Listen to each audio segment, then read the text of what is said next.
Today I'm going to talk about how to beat procrastination, especially for you if you're a creative or an artist. How to stop waiting until the last minute, whether that last minute pressure drives you crazy or may seem to help you focus. Like many of my friends, that's how I felt all through high school and college. That last minute pressure helped me focus, and I could crank out in 4, 5, 6 hours what was taking me forever. But it's not a healthy way to live. And we have to look at why we procrastinate. Often we procrastinate because we have a habit of being distracted, a habit of self-sabotage, or we may have some typical fears we need to face. Whatever the reason you struggle with procrastination, we're here for you. But before we start, I want you to know you are not alone. There's so many great quotes about procrastination, but here's a couple quotes from creatives who produce a prolific amount of content. First, Bill Watterson of Calvin and Hobbes comic strip says, "You can't just turn on creativity like a faucet, you have to be in the right mood." What mood is that? Last minute panic.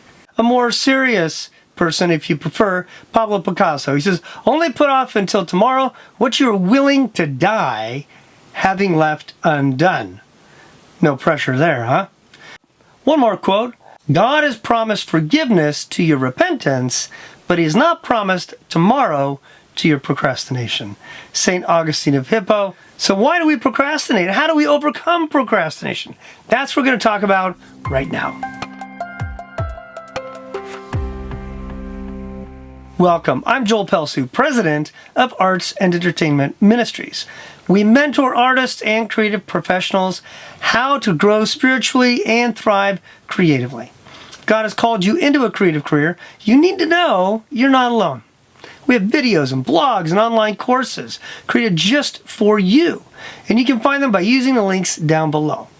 You may ask, why do we do this? We do this to encourage and equip you so you have confidence as a Christian working in the art world, media, video games, entertainment industry, wherever you are. And whether you live in a small market, you work remotely, or if you live and work in a major market like you're in LA, New York, London, or somewhere around the world. Now, before we jump in, I want to thank you for taking time to watch the video. Ask one favor, you know what to do.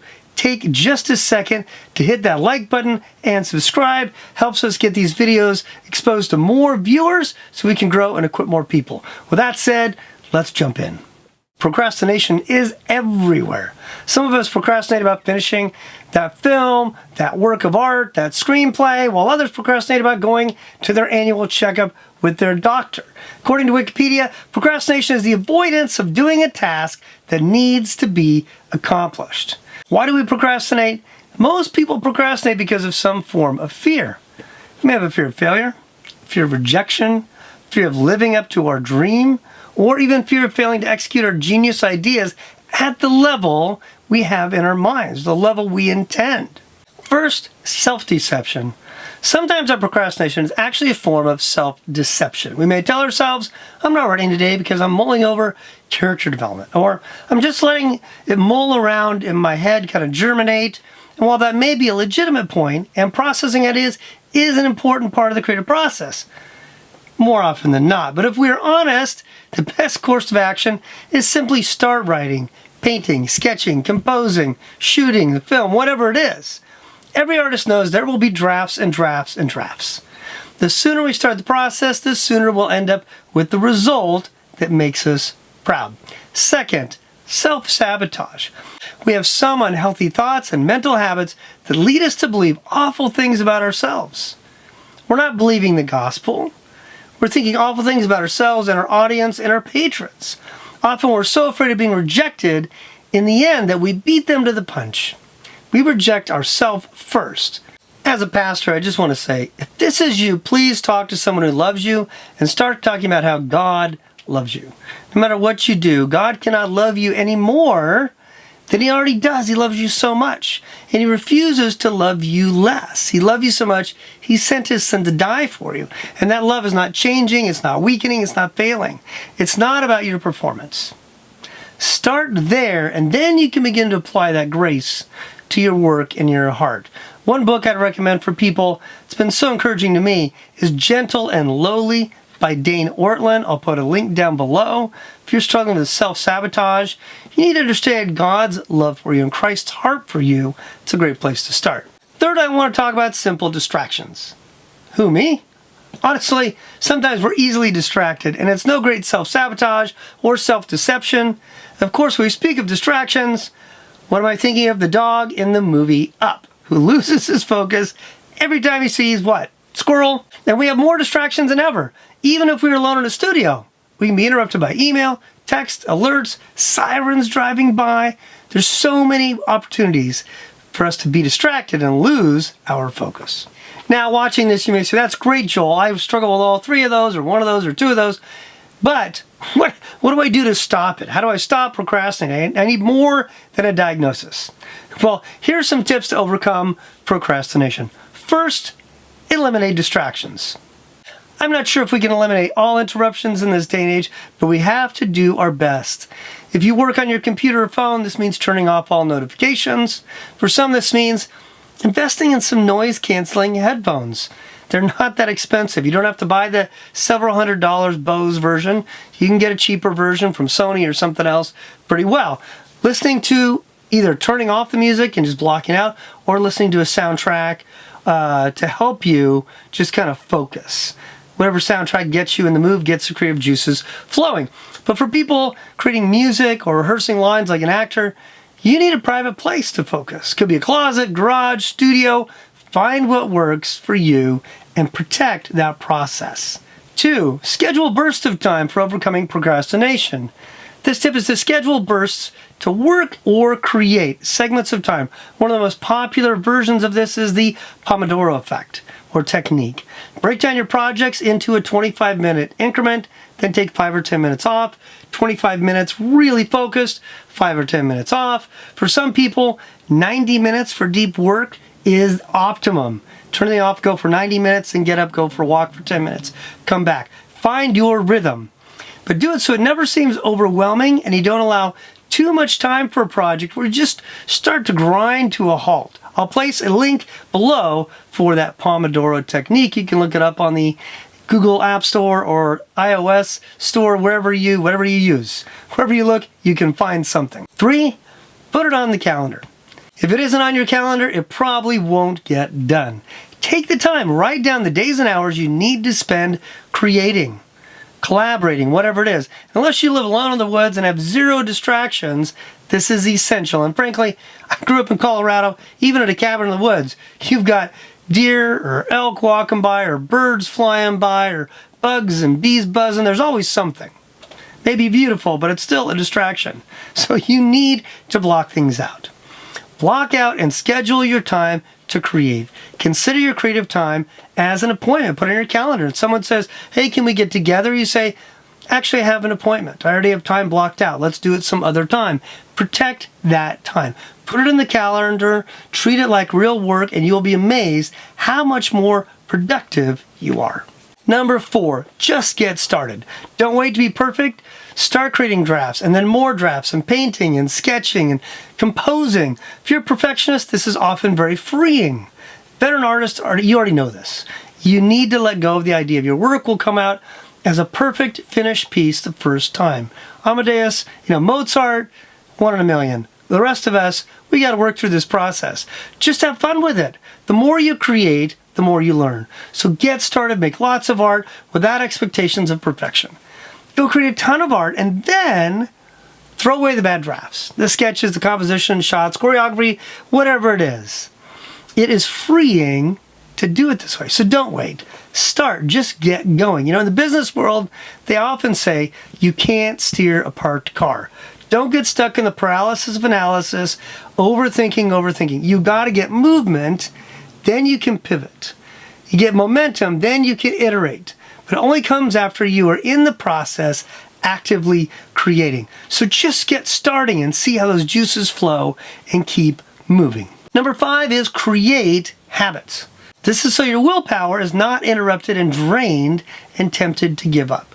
If you wake up every morning and you do exactly the same thing, you begin to operate on autopilot. Ask yourself, do I want to do this? I had a fellow tenor sax, amazing, just smoking player back on the East Coast.